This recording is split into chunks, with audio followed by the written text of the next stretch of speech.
नमस्कार, वार्ता विशेष में स्वागत आप सभी लोगों का।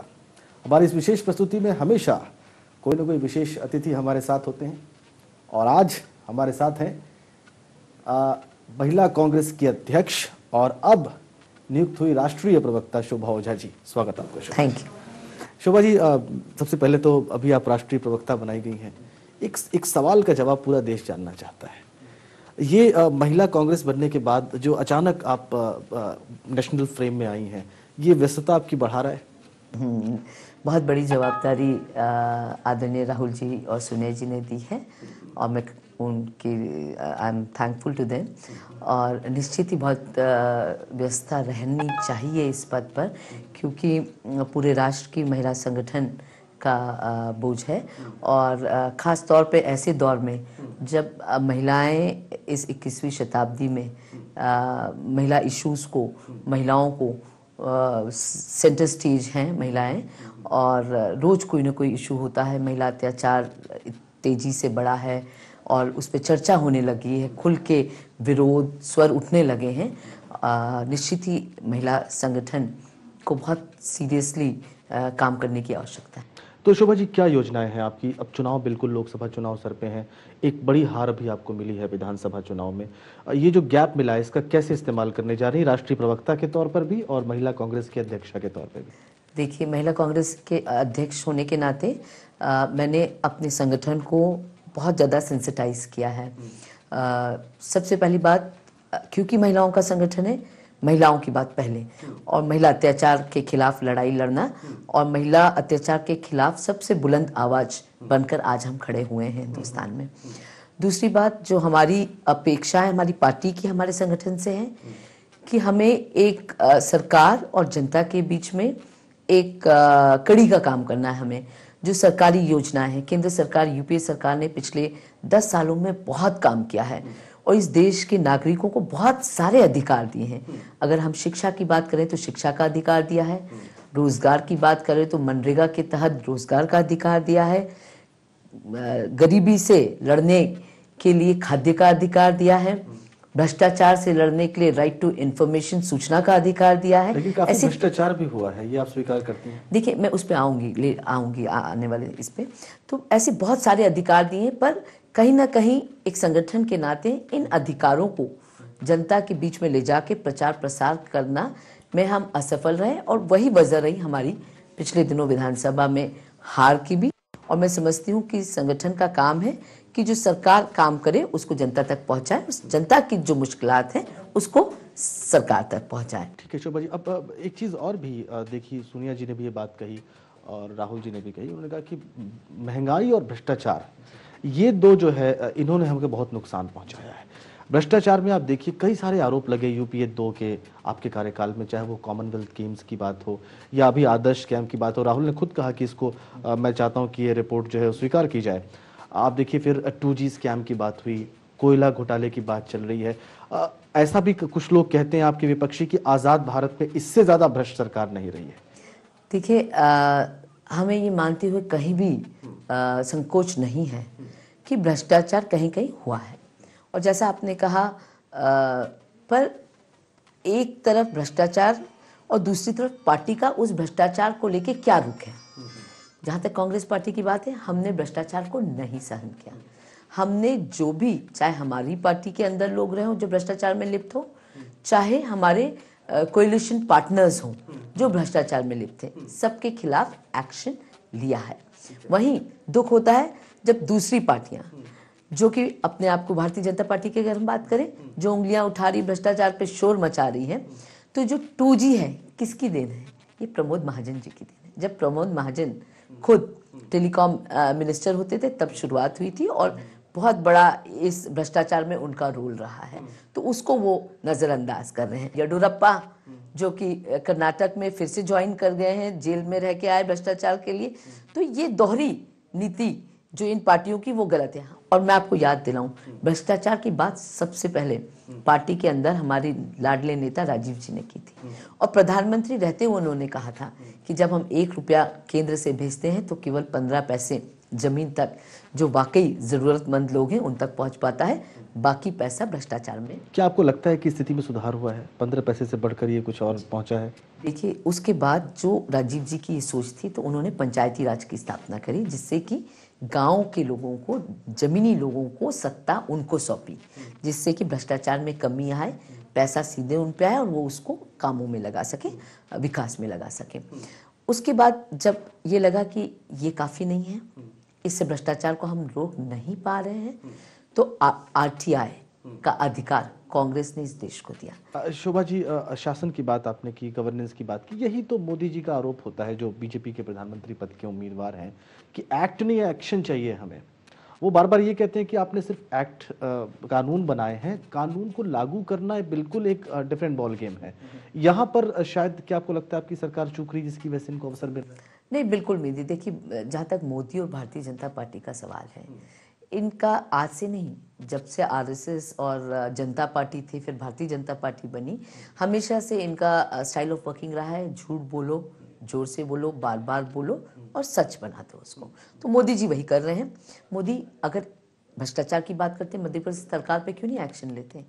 मोदी किस भ्रष्टाचार की, येडुरप्पा को क्यों उन्होंने सोचा कि कुछ लिंगायत वोट्स मिल जाएंगे, इसलिए येडुरप्पा जो कि भ्रष्ट साबित हो चुके हैं, जेल जा चुके हैं, उनको पार्टी में फिर लेते हैं और वो भ्रष्टाचार की बात कर रहे हैं। भारतीय जनता पार्टी के राष्ट्रीय अध्यक्ष बंगारू लक्ष्मण को सबने रिश्वत लेते दिखा, वो पार्टी भ्रष्टाचार की बात कर रही है। तो भारतीय जनता पार्टी की वक्तव्यों पर या स्टेटमेंट्स में मत जाइए, पर जहाँ तक कांग्रेस पार्टी का सवाल है, मैं पूरे विश्वास के साथ कह सकती हूँ कि कांग्रेस पार्टी ने, चाहे आपको याद हो नटवर सिंह जी पे आरोप ही लगा था, सिद्ध भी नहीं हुआ था और पार्टी ने उन्हें निकाल दिया था, और ऐसे कई एग्जाम्पल मैं दे सकती हूँ जहाँ पार्टी ने आरोप लगा और सिद्ध हो।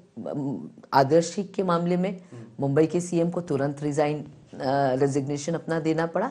तो हमने कभी भी अपने लोग कहीं आरोप भी लगे हों, सिद्ध भी ना हो, पर आरोप लगना ही काफ़ी रहता है कांग्रेस में, और उस ग्राउंड्स पे हमारे नेताओं ने रिजाइन। स्वीकार करती हैं आपकी कांग्रेस का परसेप्शन खराब हुआ है पूरे देश में, खासकर पिछले 2 वर्षों में?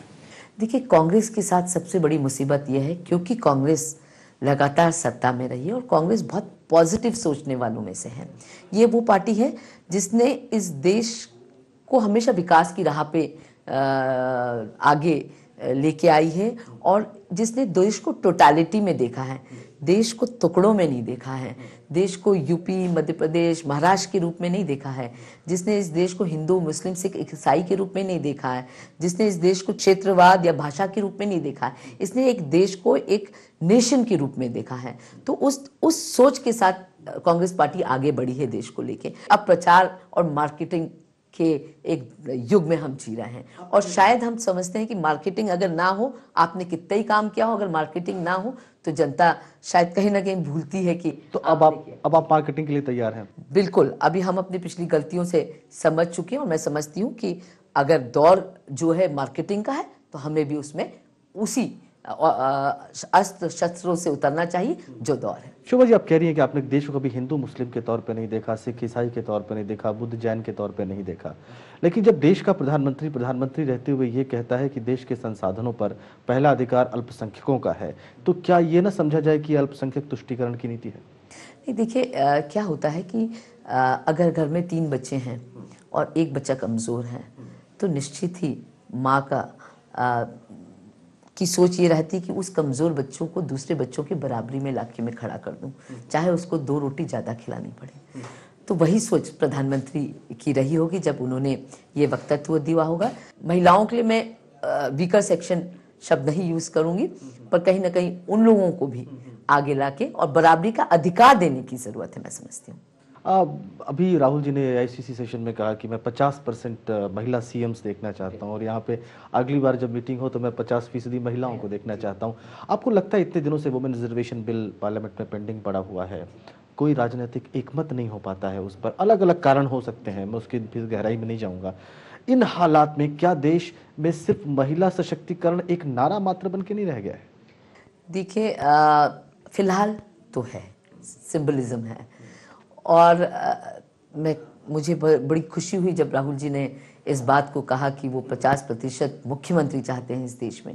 ये एक युवा सोच और एक अच्छी सोच ही ये कह सकती है।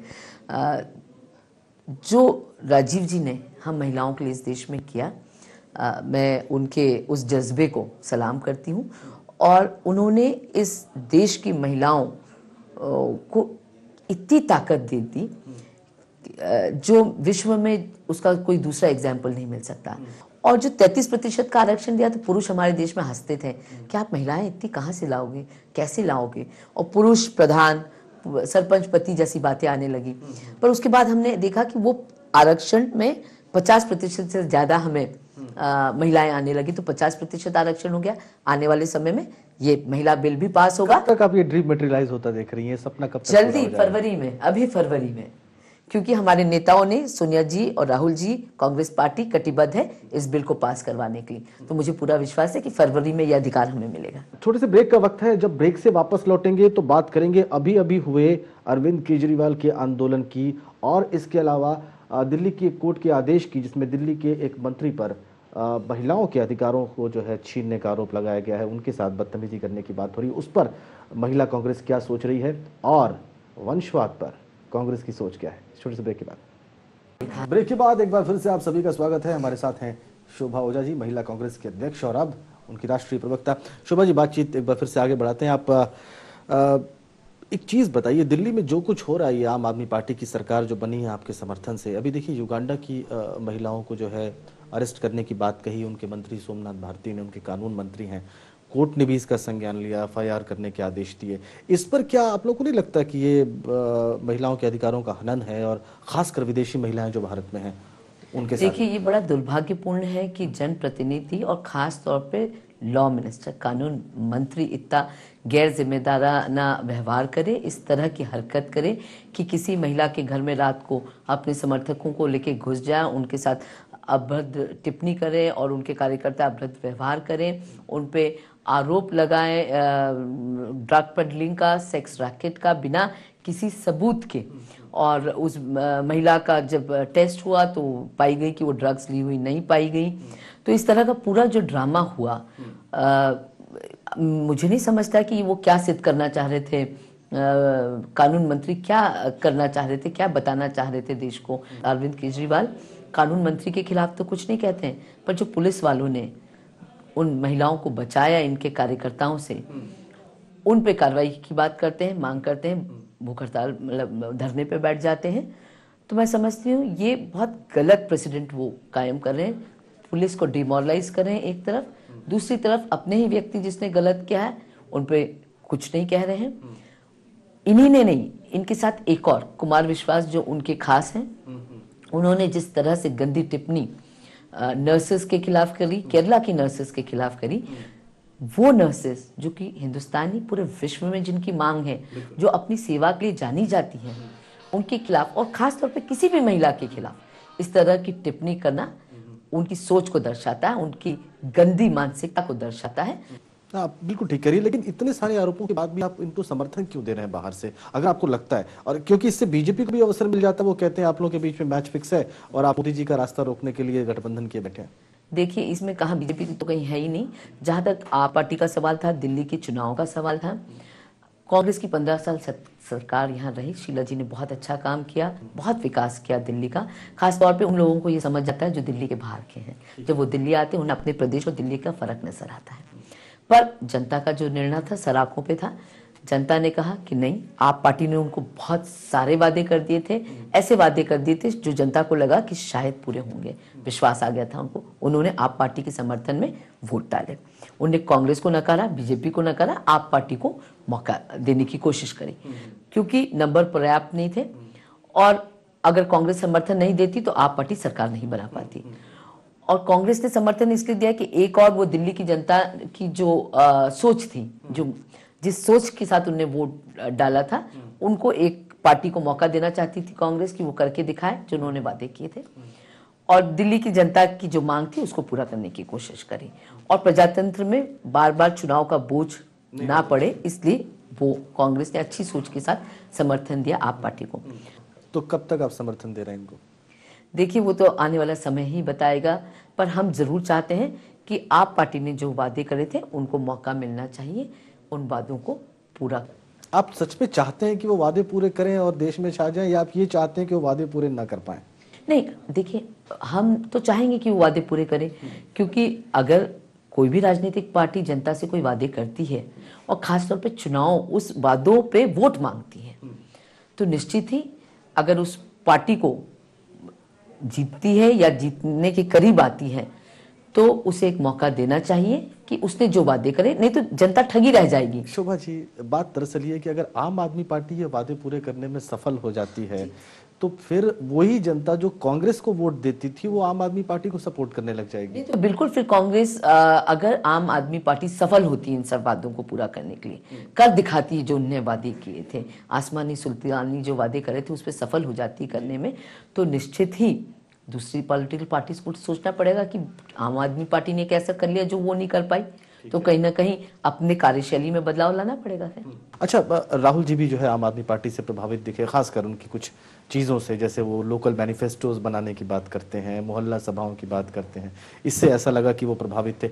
चिदम्बरम साहब आम आदमी पार्टी को समर्थन देने के मूड में नहीं है, अभी उन्होंने एक बयान दिया है। इन सब बातों के बीच में क्या ऐसा नहीं लगता कि अल्टीमेटली कांग्रेस पार्टी के वर्कर्स की या बड़े नेताओं की इच्छा जो भी हो, लेकिन राहुल जी की इच्छा सर्वोपरि होती है और वो कभी कभी दूसरे बड़े नेताओं की इच्छाओं के विरोध में भी निर्णय लेते हैं? नहीं, ऐसा नहीं है राहुल जी। मैं समझती हूँ कि कोई पार्टी का लीडर अगर ये कहे कि मैं पार्टी का सिपाही हूँ, जो पार्टी मेरे को आदेश देगी मैं करने को तैयार हूँ, और अभी तक उन्होंने एक सिपाही के रूप में इस पार्टी में काम किया है। नहीं तो इस पार्टी की बागडोर को पहले दिन से उनको संभालने से कोई नहीं रोक रहा था। और मैं समझती हूँ राहुल जी जितना इज्जत बड़ों को देते हैं, जितना प्यार छोटों को देते हैं, और पार्टी के हर कार्यकर्ता को साथ लेके चलने की कोशिश करें, बहुत अच्छी मिसाल उन्होंने रखी और सब राहुल जी को इसलिए प्यार करते हैं। तो अब इसी बात को लेकर जो है विपक्ष बहुत ज्यादा हमलावर रहता है, वो कहता है वंशवाद है। आप देखिए लगातार एक ही परिवार सत्ता में है, किसी और को अवसर ही नहीं मिलता है कांग्रेस में। हमारे वहां तो देखिए एक चाय वाला बन के प्रधानमंत्री पद का उम्मीदवार बन जाता है, कोई कहीं से भी कोई उम्मीदवार बन जाता है, बड़े पद पर आ सकता है। आपको नहीं लगता कि ये फर्क वो जनता को समझाने में सफल हो रहे हैं? देखिए, वंशवाद की जो पार्टी बात कर रही, भारतीय जनता पार्टी के जो नेता बात कर रहे हैं, उनको सबसे पहले इतिहास को समझना होगा। इतिहास और हिंदुस्तान की राजनीति में इस परिवार का क्या योगदान रहा है। इस परिवार ने भारतीय जनता पार्टी की तरह उंगली कटा के शहीद बनने की कोशिश नहीं करी है। जिस परिवार के दो लोग, राहुल जी की दादी इंदिरा जी हो चाहे राहुल जी के पिता राजीव जी हो, जिन्होंने इस देश के लिए अपनी जान दी है, इस देश को की एकता और अखंडता बनी रहे इसके लिए अपना जीवन न्यौछावर करा है। और राहुल जी की माता जी सोनिया जी ने इस देश के सबसे उच्च पद, जिसके लिए पूरी भारतीय जनता पार्टी में घमासान मचा हुआ है, और मोदी जी ने एन पैन प्रकार खुद को घोषित करवा दिया, अडवाणी जी जाके नाराज होके बैठ गए, पूरा ड्रामा हमने देखा है। तो मैं समझती हूँ वो फर्क भारतीय जनता पार्टी के, चाहे वो मोदी हो, चाहे अडवाणी हो, चाहे तमाम नेता हो, उनमें और इनमें कोई कंपैरिजन नहीं है। तो इसलिए देश पूरी तरह से सुरक्षित है, राहुल जी के हाथ में रहेगा। जब वो प्रधानमंत्री बनेंगे, निश्चित ही जिस अच्छी सोच के साथ राजीव जी आए थे, जिस राजीव जी की युवा सोच ने इस देश को पूरे विश्व में एक ताकत बना के खड़ा कर दिया था, चाहे वो सॉफ्टवेयर के माध्यम से हो, चाहे टेलीकम्युनिकेशन के माध्यम से हो, चाहे पंचायती राज की स्थापना के माध्यम से हो, तो उसी सोच को आगे ले जाते हुए राहुल जी निश्चित ही हमें इस देश को एक सुपर पावर बनाएंगे। तो राहुल जी को फिर आपने पीएम कैंडिडेट घोषित क्यों नहीं किया? देखिए, कांग्रेस में कभी भी परंपरा नहीं रही पीएम कैंडिडेट घोषित करने की। कांग्रेस के लिए मैंने कहा ना कि कुर्सी कोई बड़ी बात नहीं है, और इस परिवार के लिए आप याद करिए 1977 में जब मिसेस गांधी, श्रीमती इंदिरा गांधी चुनाव हारी, और उसके बाद पुनः जब चुनाव हुए तो प्रधानमंत्री पद की उम्मीदवार इंदिरा जी ही थी। नहीं तो वो तो हमेशा नेचुरल उम्मीदवार रहे ना। और इसके अलावा अगर आप देखिए 91 में जब कांग्रेस, जब राजीव जी की हत्या कर दी गई, अगर देखा जाए तो उस कैंपेन में भी राजीव गांधी ही प्रधानमंत्री पद के उम्मीदवार मतलब माना गया, घोषित कभी नहीं किया गया। हमारे यहाँ ऐसी घोषणा नहीं होती कि ये हमारा प्रधानमंत्री पद का उम्मीदवार है इसलिए हम वोट मांग रहे हैं। नहीं, ये मान के चला जाता है कि हमारे नेता हैं और पार्टी सत्ता में आएगी और सब प्रजातंत्र में सब एमपीज इन्हें चुनेंगे तो ये प्रधानमंत्री बनेंगे, मान लिया जाता है। तो इसलिए हमें घोषणा करने की, क्योंकि हमारे अंतर द्वंद नहीं है जैसे भारतीय जनता पार्टी में। एक चीज अभी हमने देखा कि महिला चौपाल आपने लगाई थी, आप खुद उस कार्यक्रम में थी, बहुत सक्रिय थी भोपाल में। लोग कह रहे हैं कि राहुल ने जो सक्रियता अब दिखाई है, जिस तरीके से वो एआईसीसी और खासकर विधानसभा चुनाव की हार के बाद सामने आए, अगर वो ये काम पहले से करती तो शायद इतनी दुर्गति ना होती। ये टू लिटिल टू लेट। नहीं, राहुल जी जो ये महिला मतलब जो मैनिफेस्टो की तैयारी में जो ये मीटिंग्स हो रही हैं, जो हमने महिलाओं के लिए वहाँ लगाई थी भोपाल में, इसकी शुरुआत 3 महीने पहले हो चुकी थी। इस विधानसभा चुनाव के पहले से हो चुकी थी, पर हम अलग अलग जगह अलग अलग ग्रुप्स को लेके कर रहे थे। अब हमने एक सबको कंपाइल करके एक ये किया। तो राहुल जी की ये सोच हमेशा से रही। आपको याद दिलाऊं कि राहुल जी ने जब यूथ कांग्रेस एनएसयूआई की जवाबदारी संभाली थी, जनरल सेक्रेटरी एआईसीसी होने के नाते, तो उन्होंने आम आदमी का सिपाही एक कार्यक्रम शुरुआत किया था और लोगों को, युवाओं को, छात्रों को आम आदमी की समस्याएं से जोड़ने के लिए ये कार्यक्रम की शुरुआत की थी। तो राहुल जी की तो हमेशा से सोच ये रही थी और वो प्रयास भी करते रहे कि इन कार्यक्रमों को लगातार वो करते रहे। तो सत्ता विरोधी लहर को आप हरा देंगे इन लोकसभा चुनाव में? बिल्कुल हराएंगे। पिछली बार भी जब एनडीए शाइनिंग और इंडिया शाइनिंग का नारा लेके एनडीए आई थी, तो सबने देखा विपरीत परिस्थितियां थी। उसके तुरंत पहले की विधानसभा इसी तरह की परिस्थिति थी। हम मध्य प्रदेश में चुनाव हार चुके थे, हम राजस्थान में चुनाव हार चुके थे विधानसभा के, और उसके तुरंत बाद लोकसभा के चुनाव थे। तो 2004 की बात कर रही हूँ मैं। तो तभी भी हमारे कार्यकर्ताओं की मेहनत से, हमारे नेताओं की मेहनत से हमने बाजी पलटी और इस बार 206 सीटें आ सकती हैं दोबारा, या उससे ज्यादा आ सकती हैं, उससे कम आएंगी? देखिए 272 आ सकती है। 206 क्यों? कोशिश है कि हम फिर मेहनत करके पूरी ताकत के साथ उतरेंगे और हमारे कामों के बल पर, जो 10 साल हिंदुस्तान में जहां एक और अमेरिका जैसा राष्ट्र की बैंकें डूब रही थी, पगार बांटने के पैसे नहीं थे, वहीं अगर हिंदुस्तान को हमने इस इकोनॉमिक टर्मोइल में भी हमारे इकोनॉमिस्ट प्रधानमंत्री की सोच और यूपीए की चेयरपर्सन आदरणीय सोनिया जी की सोच की वजह से अगर हम इस दौर को भी हम सामना कर पाए, तो निश्चित ही हम 2014 में भी सरकार बनाएंगे। बहुत धन्यवाद शोभा जी, विस्तार में बातचीत करने के लिए बहुत सारी शुभकामनाएं। जय हिंद।